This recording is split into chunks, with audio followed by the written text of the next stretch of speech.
ഇത് മാസ് മോട്ടോഴ്സിൽ നിന്നാണ്. നമ്മുടെ ഹീറോ ഹോണ്ടയുടെ പാഷൻ പ്രോ ആണ് വണ്ടി.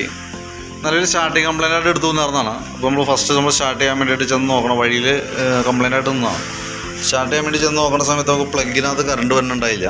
പ്ലഗിൽ പവർ ഇല്ലാത്തത് കാരണം നമ്മൾ വണ്ടി എടുത്തു നിന്നിരുന്നു. ചെക്ക് ചെയ്ത് നോക്കുമ്പോൾ അതിൻ്റെ ഈ HT കോയിലാണ് കംപ്ലൈൻറ്റ് കേട്ടോ. ഹൈ ടെൻഷൻ കോയിലാണ് കംപ്ലൈൻറ്റ് വരിക. നമ്മൾ മാറ്റി പുതിയത് വെച്ചാണത്. ഇപ്പം നിലവിൽ ഈ സൈഡ് ഇൻസുലേഷനൊക്കെ കംപ്ലൈൻറ്റ് ഉണ്ടായിരുന്നു. ചെറുതായി ഷോർട്ടിങ് കാണിക്കുന്നുണ്ടായിരുന്നു. ചില സമയങ്ങളിൽ പ്ലഗിനകത്തേക്ക് പവർ കൃത്യമായിട്ട് കിട്ടാത്തൊരു കണ്ടീഷൻ വന്നിട്ടുണ്ട്. അതാണ് ശരിക്കും എൻ്റെ കംപ്ലൈൻറ്റ്. ഈ മോഡൽ വണ്ടി എന്ന് പറയുമ്പോൾ CD യൂണിറ്റ് എന്ന് പറയുന്നത് ഈ പറഞ്ഞ ഈ CD യൂണിറ്റ് ഇത് ശരിക്കും പറഞ്ഞാൽ DC ആണ്. DC മോഡൽ ഡയറക്റ്റ് കറണ്ട് ഉപയോഗിച്ച് വർക്ക് ചെയ്യേണ്ടതായിട്ടാണ്. ഇപ്പം നിലവിൽ ബാറ്ററി ഇല്ലാത്തതുകൊണ്ട് തന്നെ കൺവെർട്ടർ കണക്ട് ചെയ്തിട്ടാണ് വണ്ടി ഓടിക്കൊണ്ടിരിക്കുക.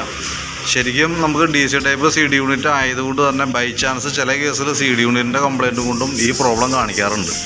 ഇപ്പോൾ കാണിച്ചത് HT കോയിലിൻ്റെയാണ്, നമ്മൾ ക്ലിയർ ചെയ്തിട്ടുണ്ട്. അപ്പോൾ ബാറ്ററി സെറ്റ് ചെയ്ത് പോകുന്നു, ഇടയ്ക്കൊന്ന് സെറ്റ് ചെയ്താണെങ്കിൽ കുറച്ചുകൂടി നന്നായിരിക്കും. കാരണം എന്താ വെച്ചാൽ വേറെ ഒന്നുമല്ല, CD യൂണിറ്റ് ഇത് DC ടൈപ്പ് ആയതുകൊണ്ട് തന്നെ ഒരു പക്ഷേ കംപ്ലൈൻറ്റ് വന്നാൽ നമുക്ക് ബാറ്ററിയേക്കാളും കോസ്റ്റ് കൂടുതലാണ് ഈ ഐറ്റത്തിന്. ഏകദേശം 2000 രൂപ നമുക്ക് ചിലവുണ്ട് ഈ ഐറ്റത്തിന് കേട്ടോ.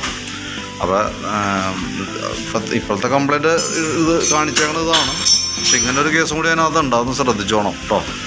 അല്ലാന്നുണ്ടെങ്കിൽ ഇപ്പോൾ ഈ ഐറ്റം എപ്പോഴെങ്കിലും കംപ്ലൈൻറ്റ് വന്നു പോയി കഴിഞ്ഞാൽ ഇത് ശരിക്കും ബാറ്ററി അല്ല, ഇത് കൺവെർട്ടർ യൂണിറ്റാണ്. ഇത് കംപ്ലൈൻറ്റ് വന്നു കഴിഞ്ഞാലും ഇത് ഓവർ ഹീറ്റിങ് കാണിക്കും. കാരണം എന്ന് വെച്ച് കഴിഞ്ഞാൽ ഡയറക്റ്റ് കറണ്ട് ചിലയിടത്ത് AC കറണ്ട് കയറി ചെല്ലും. വണ്ടി ഓടും, പ്രോബ്ലം ഒന്നും കാണിക്കില്ല, പ്രത്യക്ഷത്തിൽ കംപ്ലൈൻറ്റ് കാണിക്കില്ല. പക്ഷേ എന്താ ഓവർ ഹീറ്റിംഗ് വന്നു കഴിഞ്ഞാൽ കംപ്ലൈൻറ്റ് വരാനുള്ള സാധ്യതയുണ്ട്. അതൊന്ന് പ്രത്യേകം ശ്രദ്ധിച്ചോണം. ഇതാകുമ്പോൾ നമ്മൾ പ്രത്യക്ഷത്തിൽ നമുക്ക് അറിയാൻ പറ്റില്ല. മറ്റേത് ബാറ്ററിക്ക് ആണെങ്കിൽ താക്കോൽ ഓണാക്കി കഴിഞ്ഞാൽ ലൈറ്റ് തെളിഞ്ഞ് നിൽക്കും. അപ്പോൾ അത് ഡിമ്മായി പോകുമ്പോൾ നമുക്ക് ശ്രദ്ധയിൽ പെടും. ഇത് സ്റ്റാർട്ടിങ്ങിലാണ് കിട്ടുള്ളൂ. അപ്പോൾ അതൊന്ന് ശ്രദ്ധിച്ചോളാം. അതിൻ്റെ പ്രോബ്ലം കൊണ്ടും സ്റ്റാർട്ടിങ് കംപ്ലൈൻറ്റ് വന്നേക്കാം. ഇപ്പോൾ കാണിച്ച കംപ്ലൈൻറ്റ് നമ്മൾ സോൾവ് ചെയ്തിട്ടുണ്ട്. അതിൻ്റെ കംപ്ലൈൻറ്റ് കൊണ്ടും കംപ്ലൈൻറ്റ് വന്നേക്കാം കേട്ടോ.